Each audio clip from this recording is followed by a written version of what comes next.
Shabbat Hagadol is the great Shabbat.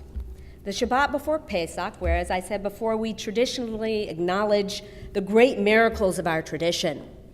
Miracles. They just don't jive with my rational nature.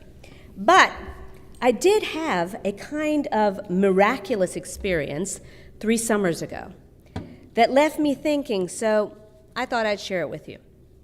At the ripe, not so old age of Hamishim, it's Hebrew, look it up, I went to study Hebrew in Jerusalem. There, I also learned to live with and even laugh through the contradictions, hypocrisies, and impossibilities that are part of life in Israel and everywhere else if we're honest about it. But I can truly say that summer was a bucket list summer for me.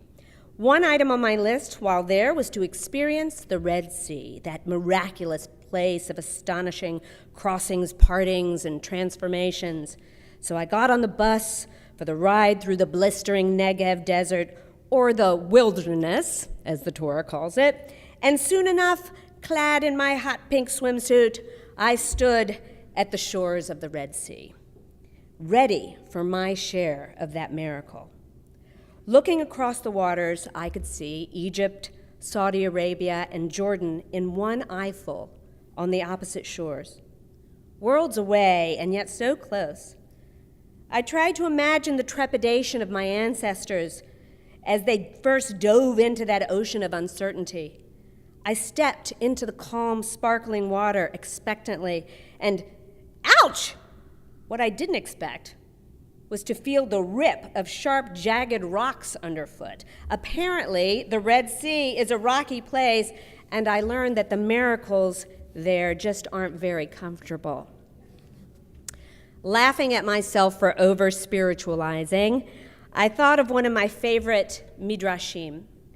Towards the end of the line of Israelites, 2 men, Reuven and Shimon, are crossing through the sea.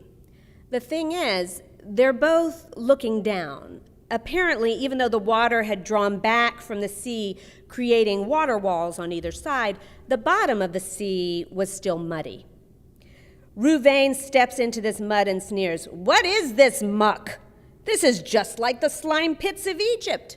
Shimon scowls, "There's mud all over the place. What's the difference? Mud here, mud in Egypt, it's all the same."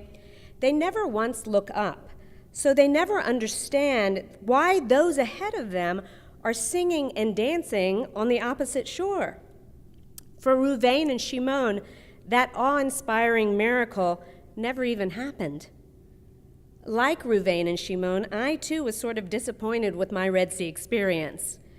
I guess I thought that in that poignant place of one of God's greatest miracles, I'd have some kind of romantic revelation about what it means to experience the mysterious essence of a real God miracle.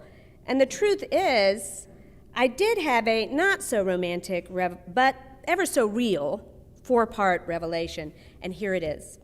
First, some miracles have painfully rocky beginnings, just like we all do. I realize that these big Hollywood Red Sea miracles are not really the stuff of life. Most miracles are not extraordinary. They're just ordinary, beautiful, imperfect moments. They might include that smile of knowing as your grandchild really recognizes you for the first time. The joy of solving a problem you thought was impossible. The relief and pride you feel when your college grad gets a job. The often unacknowledged miracle of waking up without any aches and pains or angst about the day to come. Or simply, the relief of knowing you're doing exactly what you're meant to do, where and when you're meant to do it. The list could go on, but don't worry, I won't. If you think about it, for not even very long, you know your own personal miracle moments. Second, as our prayer book says, we have to pray as if everything depends upon God and act as if everything depends upon us. Our ancestors in Egypt had seen God's miracles, 10 overwhelming plagues, but in the end, it was their own choice that led them out of Egypt. Either they painted their doors with lamb's blood and walked through to freedom, or they were paralyzed by fear and doubt and stayed behind enslaved. I'm sure some stayed behind, and unfortunately, that's where those who don't take responsibility for their own miracles stay, behind. You've heard the midrash of the little boy Nachshon, who walks into the sea when Moses extends his staff to part it. The story is the sea does not part for Moses or the multitude until someone like Nachshon takes a chance and walks into the water chin deep. As terrifying as it was for him to venture into the deep end, going back must have been unthinkable. It is there that the sea parts for Nachshon, for Moses, for all of us. Because sometimes we need to dive in and go for it. We need to make our own miracles happen as we move ever forward. Third, every place we go has miraculous potential if we remember to look up and marvel at the journey. And fourth, as Jews, we are privileged to be the Moseses and Miriams for the next generation, leading them through the miracle of learning and growing, parting the seas of joy and tradition for them, and celebrating with one another when, together, we reach the other side.